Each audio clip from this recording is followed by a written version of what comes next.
I spilled iced coffee on my titty while I was sitting here, so this video is off to a good start. What's up, guys? Welcome back to my channel. Today I wanted to do another one of the videos where I compare two very similar eyeshadow palettes by creating the same look on one eye and the other using each respective palette. The last time I did a video like this, it was with the Nabla Soul Blooming palette versus the Norvina palette.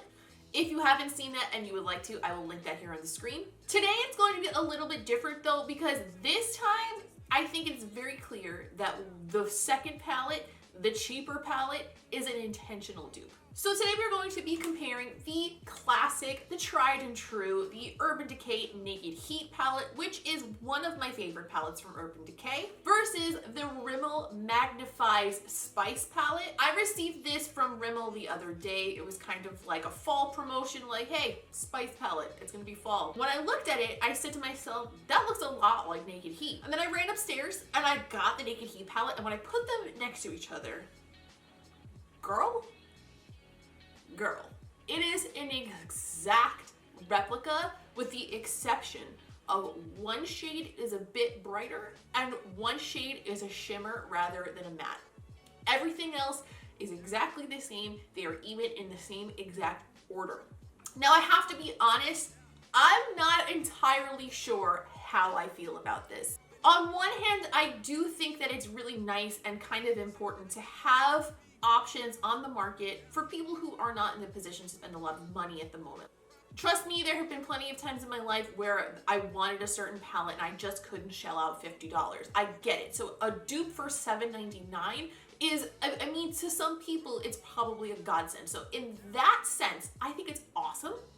But the creative person in me can't help but feel a little bit of anger at copying something so directly. Like, you cannot tell me that there wasn't a board meeting that went exactly like this. Jonathan, I have the most fabulous idea for our brand. We need to directly copy the Urban Decay Naked Spice palette. It's selling off the shelves. Certainly for a lower price point, ours will sell off the shelves as well. Yes, indeed, Cheryl, but we have to be careful because we don't want to get our pantsuit off. Oh, Jonathan, don't worry, I've already thought of everything. All we need to do is switch out one or two shades. They can't say it's a copy if something is slightly different. Brilliant. We'll start production immediately. I don't know why they had like fake posh semi-British accents toward the end there, but I think you get my point. Like, there's no way that they didn't sit down and plan this and know exactly what the fuck they were doing. Especially from a major brand like Rimmel, like I feel like that's a little bit blatant. There are brands that you expect this from, like Makeup Revolution. Their entire business model is based around copying other people's palettes, which it actually is kind of shadier in my opinion, but that's a whole different story for a different day. But I am still going to compare them because I know a lot of you guys are curious if it performs as well as Urban Decay, because I asked on Instagram and 97% of you said you wanted to see it, so I am going to do it anyway. But I didn't feel like I could make this video without addressing that because I don't know, it just doesn't sit right with me. I would love to know what you think of it though. Does it bother you? Like, are you just happy that you could get something similar for $8? Just let me know in a comment down below, because quite frankly, I'm really torn. Especially because I feel like if you don't have $49, $50, whatever it is for a specific Urban Decay palette or whatever high-end eyeshadow palette, you're not going to magically have the money to spend on that just because this doesn't exist. So this existing doesn't necessarily take money out of the pockets of a brand like Urban Decay. I don't know. I don't really know how I see it. I'm really torn. I'm on the fence, and I would love to hear what you think. The last time I did one of these videos, I actually went through and swatched the shades that I thought were going to be similar, so you guys could get a picture of how similar I thought the palettes were, because between Norvina and the Nabla Soul Blooming palette, they were a completely different layout. Some of the shades weren't the same.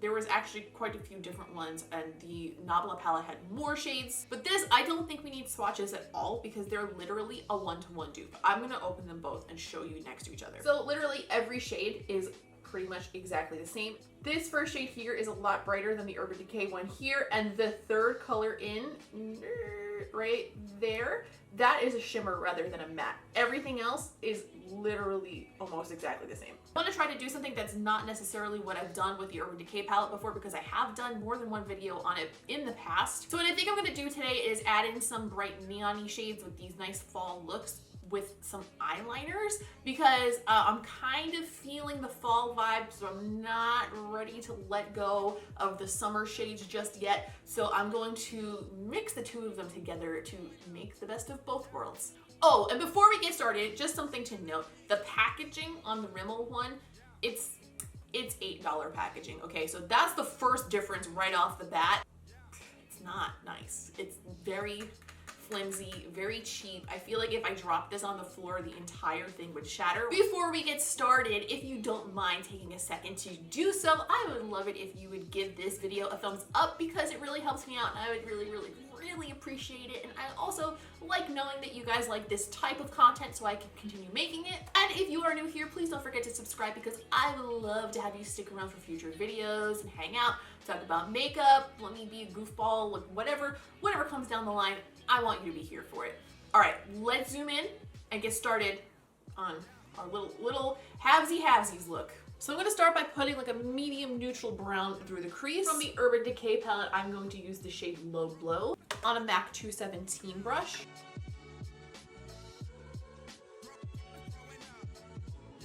And just like I did last time, I'm going to use the same brush for each palette so that way we don't have a discrepancy based on the fact that if I use a different brush, it could perform differently with a different brush. So I'm just cleaning the brush off with a color switch sponge in between eyes. The Rimmel palette doesn't have any names or numbers, so I'm just gonna have to point to which one I'm using. This is the equivalent to Low Blow here.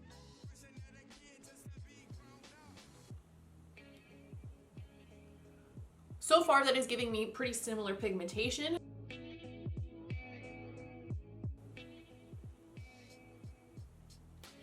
That is definitely a little bit more difficult to blend than the Urban Decay version, and I'm getting a lot of skipping, but not to the point where I can't work with it. Just not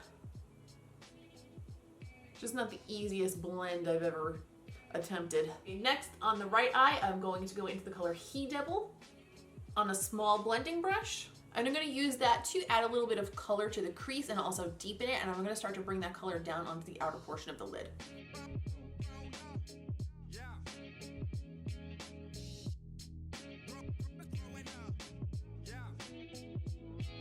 And for the Rimmel side, I'm going to dip into the shade right here. Okay, this side, the Rimmel color is definitely a little bit less rich and more orange, and I'm also getting a lot of fallout from it, and it's very dusty compared to the Urban Decay side. Still pretty good pigmentation though.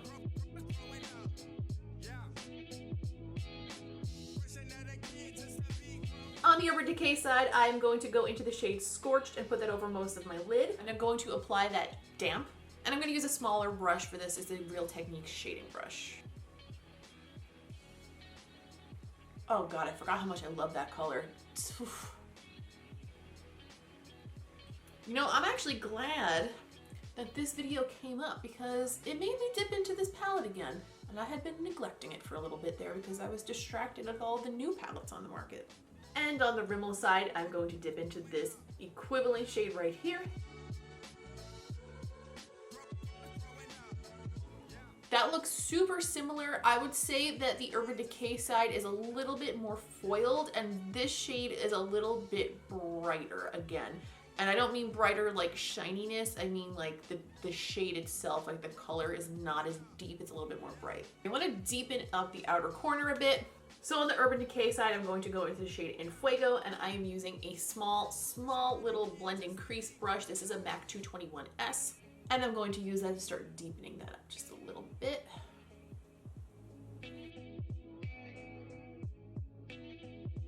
And on the Rimmel side, I'm going to use this shade here.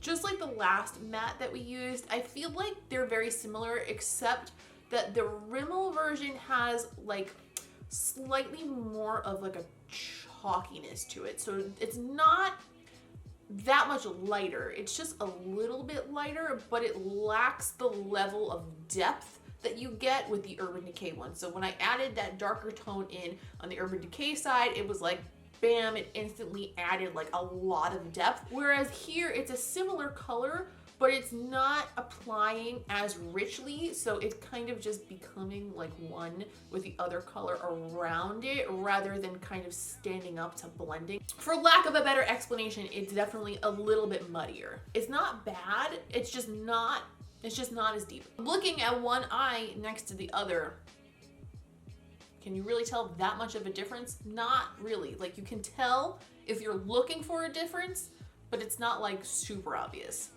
On the Urban Decay side, I'm going to go into the shade Ashes on a Sigma E30 pencil brush, and we are keeping that just in the outermost corner. And on the Rimmel side, I'm going to go into this shade here. I can tell you, even in the pan, this one looks a little bit more chalky, and it definitely has more of a purple-ish undertone.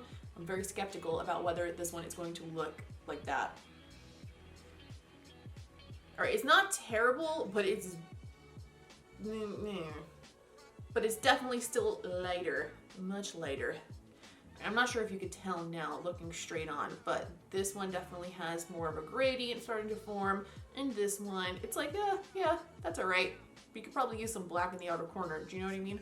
Okay, like I said, I do want to make this a little bit more fun and interesting, so that way it also serves as maybe some fun transition into fall makeup inspiration for you guys. So I'm going to pick up the Hydra Liner from Suva Beauty in the shade Scrunchy. These are water activated, so I'm just going to spritz a little bit of Fix Plus in there and let it sit for a second, and then you could just go ahead and use it like a gel or a liquid liner on a brush. I'm going to be using a Sigma EO6 winged liner brush. I'm not going to do a wing today though, I'm just going to go right along the lash line and then stop it right there and then blend it into the outer corner area. I don't know why I can't describe this today, but that's what I'm going to do.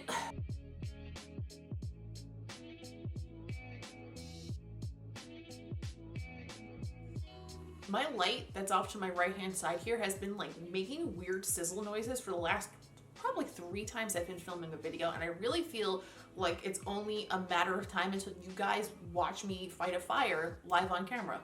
So I'm going to pick up the same Sigma pencil brush and I'm going to dip into the color in Fuego. I'm going to just blend that over the end of that liner and like have that help the liner blend into the end, because we did just kind of like cut it off there, you know what I mean? Okay, so that brought a little fun brightness to this, and I also want to add one more bright element. So I'm going to go through the waterline with a bright cobalt blue. This is the Urban Decay 24/7 pencil in the color Chaos.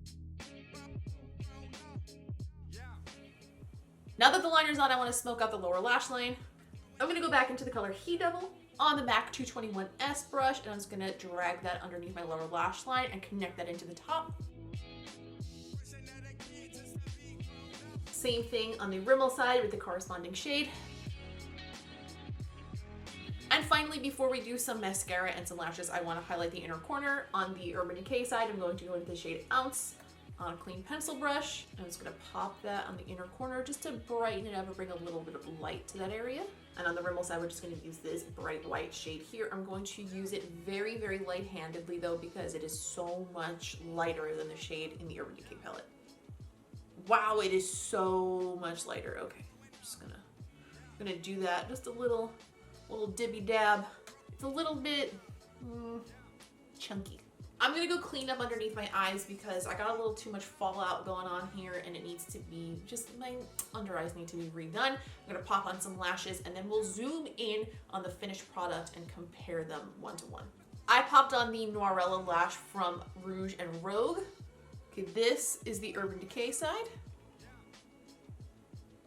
And this is the Rimmel side.